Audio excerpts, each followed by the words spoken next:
Hello, I am Vinita Verma, target TGT home science. आइए अपनी class को कंटिन्यू करते हैं। इधर कई दिनों से कुछ कारणों से बिजी थे, इसलिए जो है आपको कोई कंटेंट प्रोवाइड नहीं करा पाए थे। अब अपनी क्लास को कंटिन्यू करते हैं। ये हमारे जो है आज के जो प्रश्न है वो न्यूट्रिशन साइंस से दिए हुए हैं। इनमें जो है नीचे आपको स्पष्टीकरण भी मिल जाएगा। चलिए आइए हम देखते हैं अपना पहला प्रश्न है। किस प्रक्रिया द्वारा भोजन में पोषक तत्वों की क्षति होती है? ऑप्शन ए पकाना, बी जमाना, सी सुखाना, डी उबालना।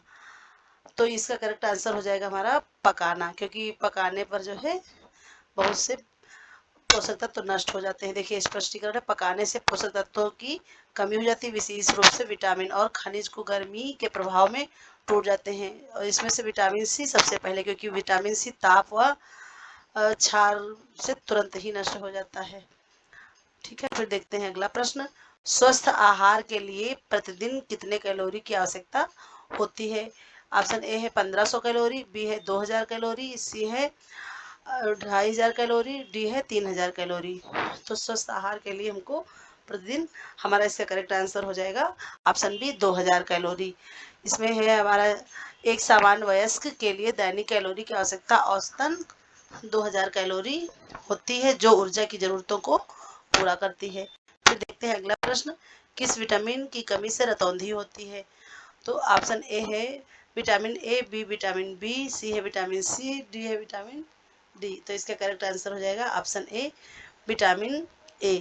विटामिन ए की कमी से आंखों में जो है रतौंधी हो जाती है, जिससे रात में देखने में कठिनाई होती है।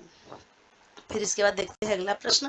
प्रोटीन का प्रमुख स्रोत क्या है? ऑप्शन ए चावल, बी दालें, सी चीनी, डी तेल। तो इसका हमारा करेक्ट आंसर हो जाएगा ऑप्शन बी दालें। दालें प्रोटीन का मुख्य स्रोत है, जो शरीर की मांसपेशियों और ऊतकों की मरम्मत के लिए आवश्यक है। आयरन की कमी से कौन सा रोग होता है? हमारा अगला प्रश्न है। ऑप्शन ए है एनीमिया, बी स्कर्वी, सी रिकेट्स, बी डी है बेरी। तो इसका करेक्ट आंसर हो जाएगा ऑप्शन ए एनीमिया। आयरन की कमी से एनीमिया होता है, जिसमें शरीर में रक्त की कमी हो जाती है और थकान महसूस होती है। और एनीमिया भी दो है, आप जानते ही हैं, विटामिन बी9 से भी एनीमिया होता है और विटामिन बी12 की कमी से भी। बी9 से मेगलोब्लास्टिक एनीमिया और डी से हमारा विटामिन बी12 से परनीसियस एनीमिया हो जाता है। फिर ये देखते हैं अगला प्रश्न है। पानी में घुलनशील विटामिन कौन सा है? Option A vitamin A, B है विटामिन डी, सी है विटामिन सी, डी है विटामिन के। तो इसका हमारा करेक्ट आंसर हो जाएगा ऑप्शन सी विटामिन सी। ये हमारा पानी में घुलनशील है। और देखिए वैसे भी विटामिन बी और सी ये हमारे जल में घुलनशील है या पानी में घुलनशील कर सकते हैं, बाकी अन्य जितने भी हैं वो हमारे वसा में घुलनशील हैं। और ये विटामिन सी में जो है ये पानी में घुलनशील होता है और ये शरीर की प्रतिरक्षा प्रणाली को मजबूत करता है। फिर ये देखते हैं अगला प्रश्न। पाचन तंत्र का मुख्य कार्य क्या है? ऑप्शन ए भोजन को तोड़ना, बी है भोजन को संरक्षित करना, सी है भोजन को बाहर निकालना, डी है भोजन को स्वादिष्ट बनाना। तो इसका करेक्ट आंसर हो जाएगा भोजन को तोड़ना। इस जो है देखते हैं इसका स्पष्टीकरण क्या है। पाचन तंत्र में भोजन को छोटे छोटे टुकड़ों में तोड़ा जाता है, ताकि शरीर में जो है हमारे पोषक तत्व जो हमारा शरीर अवशोषित कर सके। फिर इसके बाद देखते हैं अगला प्रश्न। कौन सा खाद्य पदार्थ कैल्शियम से भरपूर होता है? ऑप्शन ए केला, बी दूध, सी आलू, डी गाजर। तो ये जो है इसका हमारा करेक्ट आंसर हो जाएगा ऑप्शन बी दूध। दूध कैल्शियम का प्रमुख स्रोत है, जो हड्डियों और दांतों को मजबूत जो है बनाता है। फिर देखते हैं अगला प्रश्न। दांतों की सड़न से बचने के लिए कौन सा विटामिन आवश्यक है? ऑप्शन ए है vitamin A, B vitamin B, C है विटामिन सी, डी है विटामिन डी। तो इसका करेक्ट आंसर हो जाएगा विटामिन डी। विटामिन डी दांतों की सड़न से बचने में सहायता करता है और कैल्शियम के अवशोषण में भी विटामिन डी सहायक है हमारा। फिर इसका देखते हैं अगला प्रश्न। कौन सा तत्व हीमोग्लोबिन के निर्माण में सहायक है? ऑप्शन ए है iodine, B calcium, C iron, D zinc. तो इसका करेक्ट आंसर हो जाएगा option C iron. Iron haemoglobin के निर्माण में सहायक है, जो रक्त में ऑक्सीजन को परिवहन करता है। फिर देखते हैं अगला प्रश्न। विटामिन डी की कमी से कौन सा रोग होता है? ऑप्शन ए है रिकेट्स, बी है स्कर्वी, सी है एनीमिया, डी है बेरी। तो इसका करेक्ट आंसर हो जाएगा ऑप्शन ए रिकेट्स। विटामिन डी की कमी से रिकेट्स होता है, जिसमें हड्डियां कमजोर हो जाती हैं और विकृति आ जाती है हड्डियों में। इसमें जो है कई तरह के रोग देखने को मिलते हैं, रिकेट्स हो गया और बोलेग हो गया, इस तरह से जो पैर धनुषाकार हो जाते हैं, ये सब चीज़ें विटामिन डी की कमी से होती। फिर देखिए अगला प्रश्न है, प्राकृतिक रूप से कौन सा भोजन विटामिन सी से भरपूर होता है? ऑप्शन ए है अनानास, बी संतरा, सी केला, डी आलू। तो खट्टे फल जितने भी होते हैं वो विटामिन सी वाले होते हैं, इसलिए इसका करेक्ट आंसर हो जाएगा संतरा। ये जो है विटामिन सी से भरपूर है, जो कि प्रतिरक्षा प्रणाली को मजबूत करता है और ये हमारी त्वचा के स्वास्थ्य के लिए भी महत्वपूर्ण होता है। फिर देखते हैं अगला प्रश्न, किस खाद्य पदार्थ में अधिकतम प्रोटीन पाया जाता है? ऑप्शन ए है चावल, बी गाजर, सी मछली, डी सेब। तो इसका करेक्ट आंसर हो जाएगा ऑप्शन सी मछली। मछली प्रोटीन का अच्छा स्रोत है, जो शरीर की मांसपेशियों और ऊतकों की मरम्मत के लिए आवश्यक है। फिर देखिए अगला प्रश्न, कौन सा विटामिन रक्त का थक्का जमने में मदद करता है?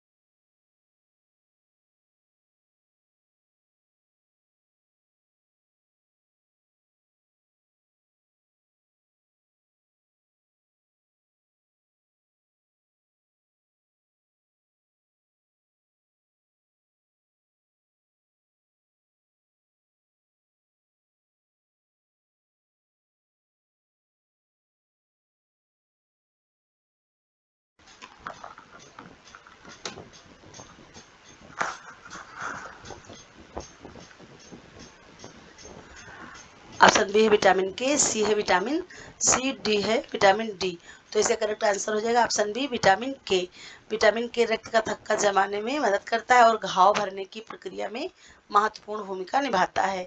फिर देखिए अगला प्रश्न है, स्वस्थ हड्डियों के लिए कौन सा मिनरल आवश्यक है? Option A sodium, B potassium, C calcium, D magnesium. तो इसका करेक्ट आंसर हो जाएगा ऑप्शन सी कैल्शियम। ये जो है कैल्शियम हमारा स्वस्थ हड्डियों और दांतों के लिए आवश्यक है, जो हड्डियों की संरचना को मजबूत करता है। फिर ये देखते हैं अगला प्रश्न, रात को नींद ना आने का क्या कारण हो सकता है? भोजन की कमी, तनाव, व्यायाम, आराम। तो इसका करेक्ट आंसर हो जाएगा ऑप्शन बी तनाव। तनाव रात को नींद ना आने का एक प्रमुख कारण हो सकता है, जो कि मानसिक और शारीरिक स्वास्थ्य पर हमारे असर डालेगा।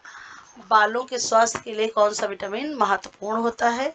ऑप्शन ए है विटामिन ए, बी है विटामिन बी7, इसका रासायनिक नाम है बायोटिन, फिर है विटामिन सी, फिर है विटामिन डी। तो इसका करेक्ट आंसर हो जाएगा हमारा ऑप्शन बी विटामिन बी7। ये बायोटिन जो है बालों के स्वास्थ्य के लिए, ठीक है, विटामिन बी7 जिसे बायोटिन भी कहते हैं, बालों के स्वास्थ्य के लिए महत्वपूर्ण है और बालों को मजबूत व स्वस्थ रखता है, और बालों में हमारे केराटिन प्रोटीन पाया जाता है। फिर देखिए अगला प्रश्न है, कोलेस्ट्रॉल के स्तर को नियंत्रित करने के लिए कौन सा पोषक तत्व सहायक है? ऑप्शन ए है protein, B carbohydrate, C fibre, D fat. तो इसका करेक्ट आंसर हो जाएगा option C fibre. Fibre cholesterol के स्तर को ये हमारे नियंत्रित करता है और दिल की बीमारियों के खतरे को कम करता है। फिर इसके बाद देखिए अगला प्रश्न हमारा है, कौन सा तत्व थायराइड हार्मोन के लिए आवश्यक है या इसके निर्माण के लिए आवश्यक है? ऑप्शन ए है iodine, B calcium, C magnesium, D zinc. तो इसका करेक्ट आंसर हो जाएगा option A iodine. Iodine thyroid hormone के निर्माण के लिए आवश्यक है, जो कि मेटाबॉलिज्म और ऊर्जा उत्पादन में बहुत ही महत्वपूर्ण भूमिका निभाता है। इसकी जो है हमको हमारे शरीर को आवश्यकता बहुत ही कम होती है, अल्प मात्रा में, लेकिन ये बहुत ही ज़्यादा महत्वपूर्ण है। शरीर की प्रतिरक्षा प्रणाली को मजबूत करने के लिए कौन सा विटामिन महत्वपूर्ण है? Option A vitamin A, B है vitamin B, vitamin C, vitamin D. तो इसका करेक्ट आंसर हो जाएगा option C vitamin C. Vitamin C शरीर की प्रतिरक्षा प्रणाली को मजबूत करता है और संक्रमण से भी, हमारे शरीर को जो संक्रमण होता है उससे भी बहुत ज़्यादा बचाव करता है। फिर अगला प्रश्न, स्वस्थ त्वचा के लिए कौन सा विटामिन महत्वपूर्ण है, या कह सकते हैं कि मतलब त्वचा जो हमारी स्किन है उसको स्वस्थ कौन सा विटामिन रखता है, स्वस्थ चमकदार बनी रहती है? ऑप्शन ए है विटामिन ए, फिर है विटामिन बी, फिर है विटामिन सी, फिर है विटामिन डी। तो इसका करेक्ट आंसर हो जाएगा हमारा option A vitamin A. Vitamin ए को एंटीबायोटिक जो है भी कहते हैं, इसीलिए एंटीबॉडी ये है। विटामिन ए स्वस्थ त्वचा के लिए महत्वपूर्ण है, यह त्वचा को मुलायम और कोमल बना रखता है। इसमें फ्री रेडिकल्स पाए जाते हैं, जो कि शरीर के बाहर निकाल देते हैं हमारे, जिससे त्वचा हमारी मुलायम बनती है। फिर अगला प्रश्न है, विटामिन बी12 की कमी से कौन सा रोग होता है? ऑप्शन ए है एनीमिया, बी बेरी, सी पेलाग्रा, डी स्कर्वी। तो इसका करेक्ट आंसर हो जाएगा हमारा option A vitamin A. Sorry, इसका करेक्ट आंसर हो जाएगा हमारा ऑप्शन ए एनीमिया। ठीक है, फिर देखते हैं विटामिन B12 की कमी से एनीमिया होता है जिसमें शरीर में लाल रक्त कोशिकाओं की संख्या कम होने लगती है, या हम कह सकते हैं हमारी RBC संख्या में घटने लगती है। फिर इसके बाद अगला प्रश्न है कौन सा पोषक तत्व तो मांसपेशियों की वृद्धि में मदद करता है या सहायक है। ऑप्शन ए है वसा, बी है कार्बोहाइड्रेट, सी है प्रोटीन, डी है विटामिन। तो इसका हमारा करेक्ट आंसर हो जाएगा ऑप्शन सी प्रोटीन। प्रोटीन मांसपेशियों की वृद्धि और मरम्मत में सहायता करता है, शरीर की जो है ऊतकों के निर्माण के लिए भी यह महत्वपूर्ण भूमिका निभाता है। फिर हमारा अगला प्रश्न सॉरी, रक्तचाप को नियंत्रित करने के लिए कौन सा मिनरल महत्वपूर्ण है। ऑप्शन ए कैल्शियम, पोटेशियम, आयोडीन, सोडियम। तो इसका करेक्ट आंसर हो जाएगा हमारा ऑप्शन बी पोटेशियम। फिर इसके बाद हम देखते हैं अगला प्रश्न हमारा है सॉरी, पोटेशियम रक्तचाप को नियंत्रित करने में महत्वपूर्ण भूमिका निभाता है और दिल की बीमारियों के जोखिम को भी कम करता है। फिर देखिए अगला प्रश्न है कौन सा विटामिन हड्डियों के स्वास्थ्य के लिए आवश्यक है। Vitamin A, vitamin C, vitamin D, vitamin E. तो इसका करेक्ट आंसर हो जाएगा option C vitamin D. Vitamin D हड्डियों के स्वास्थ्य के लिए आवश्यक है, यह कैल्शियम के अवशोषण में मदद करता है और हड्डियों को मजबूत भी बनाता है।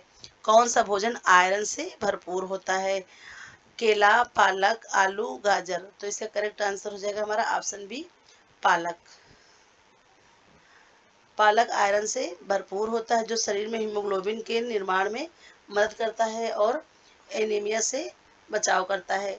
कौन सा विटामिन आंखों की रोशनी के लिए महत्वपूर्ण है। ऑप्शन ए है विटामिन ए, फिर है विटामिन बी, फिर है विटामिन सी, फिर है विटामिन डी। तो इसका करेक्ट आंसर हो जाएगा option A vitamin A. Vitamin ए आंखों की रोशनी के लिए महत्वपूर्ण है और रतौंधी से ये बचाव करता है। फिर है अगला प्रश्न हमारा स्वस्थ दांतों के लिए कौन सा मिनरल आवश्यक है। Option A sodium, B potassium, C fluorine, D calcium. तो इसका करेक्ट अगर हम नहीं ध्यान देंगे तो फिर हम कैल्शियम लगा देंगे, लेकिन मिनरल्स में हमारे आ जाएगा ऑप्शन सी फ्लोरीन। यह फ्लोरीन स्वस्थ दांतों के लिए आवश्यक है और दांतों की सड़न से भी बचाव करता है। फिर है अगला प्रश्न कौन सा पोषक तत्व ऊर्जा का प्रमुख स्रोत है। तो ऑप्शन ए है प्रोटीन, बी वसा, सी है कार्बोहाइड्रेट, डी विटामिन। तो इसका करेक्ट आंसर हो जाएगा ऑप्शन सी कार्बोहाइड्रेट। फिर देखते हैं कार्बोहाइड्रेट ऊर्जा का यह मुख्य स्रोत है और शरीर को आवश्यक ऊर्जा प्रदान करता है। फिर देखते हैं अगला प्रश्न शरीर के विकास और मरम्मत के लिए कौन सा विटामिन आवश्यक है। ऑप्शन ए है विटामिन ए, बी है विटामिन बी, सी है विटामिन सी, फिर विटामिन डी। तो इसका करेक्ट आंसर हो जाएगा ऑप्शन बी विटामिन बी। यह जो है शरीर के विकास मरम्मत के लिए बहुत ही आवश्यक है। फिर अगला प्रश्न है कौन सा विटामिन घावों के घाव को भरने में मदद करता है। Vitamin A, vitamin B, vitamin C, vitamin D. तो इसका करेक्ट आंसर हो जाएगा विटामिन सी। यह जो है विटामिन सी घावों को भरने में मदद करता है और त्वचा के स्वास्थ्य के लिए भी अभी हमने बताया था विटामिन ए है और विटामिन सी है, विटामिन ई, ये सब फ्री रेडिकल्स हैं और ये स्वस्थ त्वचा के लिए आवश्यक है। फिर है अगला प्रश्न कौन सा विटामिन रक्त का थक्का बनाने में मदद करता है। ऑप्शन ए है विटामिन ए, फिर है विटामिन के, विटामिन सी, विटामिन डी। तो इसका करेक्ट आंसर हो जाएगा ऑप्शन बी विटामिन के। फिर है अगला विटामिन के रक्त का थक्का बनाने में मदद करता है और चोट के समय भी रक्तस्राव को रोकता है। फिर है अगला प्रश्न कौन सा भोजन विटामिन डी की से भरपूर है। दूध, केला, चावल, आलू। तो इसका करेक्ट आंसर हो जाएगा ऑप्शन ए दूध। दूध विटामिन डी से भरपूर होता है जो हड्डियों को मजबूत बनाने में मदद करता है। फिर देखते हैं हम अगला प्रश्न कौन सा पोषक तत्व त्वचा की चमक बनाए रखने में मदद करता है। प्रोटीन, वसा, कार्बोहाइड्रेट, विटामिन सी। तो इसका करेक्ट आंसर हो जाएगा option D vitamin C. Vitamin C त्वचा को चमकदार बनाए रखने में मदद करता है और त्वचा की कोशिकाओं की मरम्मत करने में सहायता करता है। फिर है अगला प्रश्न कौन सा मिनरल रक्तचाप को नियंत्रित करने में मदद करता है। ऑप्शन ए सोडियम, फिर है हमारा अगला ऑप्शन पोटेशियम, फिर है कैल्शियम, फिर मैग्नीशियम। तो इसका करेक्ट आंसर हो जाएगा ऑप्शन बी पोटेशियम। पोटेशियम है यह रक्तचाप को नियंत्रित करने में मदद करता है और दिल की बीमारियों के जोखिम को भी यह कम करता है। फिर है अगला प्रश्न कौन सा विटामिन आंखों की सुरक्षा के लिए महत्वपूर्ण है। Vitamin A, vitamin B, vitamin C, vitamin D. तो करेक्ट आंसर हो जाएगा ऑप्शन ए विटामिन ए। ये प्रश्न कई बार रिपीट हुआ है और वैसे भी भूलना नहीं कि विटामिन ए आंखों की सुरक्षा के लिए महत्वपूर्ण है और यह रतौंधी से बचाव करता है। फिर अगला प्रश्न, कौन सा भोजन आयोडीन से भरपूर होता है, या कह सकते हैं कौन सा खाद्य पदार्थ। तो ऑप्शन ए है नमक, फिर है चीनी, फिर है आलू, फिर है चावल। तो इसका करेक्ट आंसर हो जाएगा ऑप्शन ए नमक। आयोडीन से भरपूर नमक थायराइड हार्मोन के निर्माण में मदद करता है और मेटाबॉलिज्म को भी नियंत्रित करता है। फिर अगला प्रश्न, स्वस्थ हड्डियों के लिए कौन सा विटामिन आवश्यक है। Vitamin A, vitamin B, vitamin C, vitamin D. तो इसका करेक्ट आंसर हो जाएगा option D vitamin D. Vitamin D स्वस्थ हड्डियों के लिए आवश्यक है और कैल्शियम के अवशोषण में भी मदद करता है। फिर है अगला प्रश्न, कौन सा विटामिन बालों की मजबूती के लिए आवश्यक है। विटामिन ए, विटामिन बी7, विटामिन सी, विटामिन डी। तो इसका करेक्ट आंसर हो जाएगा विटामिन बी7 या बायोटीन। बायोटीन जो है ये बालों की मजबूती के लिए बहुत ही महत्वपूर्ण है। फिर अगला प्रश्न, कौन सा मिनरल रक्त में ऑक्सीजन को परिवहन करता है या लाता है। Option A iodine, B calcium, C iron, D potassium. तो इसका करेक्ट आंसर हो जाएगा ऑप्शन सी आयरन। आयरन रक्त में ऑक्सीजन को परिवहन करने में मदद करता है और हीमोग्लोबिन के निर्माण में भी सहायता करता है। फिर देखिए, थैंक यू फॉर वाचिंग। फिर जो है मिलते हैं अपने नेक्स्ट वीडियो में।